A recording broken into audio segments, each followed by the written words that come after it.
સની કામગીરીને લઈ રાજકોટ શહેર અને જિલ્લા કોંગ્રેસ પક્ષ દ્વારા રાજકોટ શહેર અને જિલ્લાના આગેવાનો અને કાર્યકરો સાથે રાખી જિલ્લા કલેક્ટર કચેરી ખાતે કર્યો ઉગ્ર વિરોધ। અહેવાલ સંજય પોપટ। હિતેશ વોરા। આજે શહેરની કામગીરીને લઈને શહેર અને જિલ્લા દ્વારા વિરોધ કરવામાં આવ્યો છે કલેક્ટર કચેરી, શું કહેશો?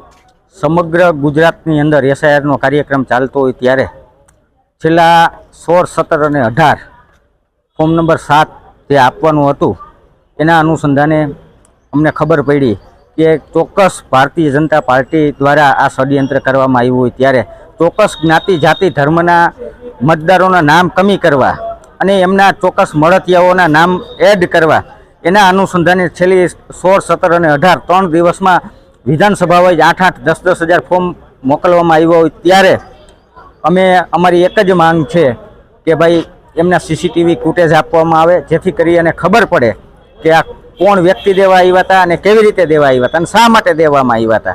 ત્યારે અમે સમગ્ર ગુજરાતની જનતાને જાણ કરવામાં આવે છે કે બંધારણ થકી જે મત દેવાનો અધિકાર પ્રાપ્ત થયો છે એ અધિકાર છીનવાઈ ન જાય એના માટે આજે અમે ધરણા પર બેઠા છીએ।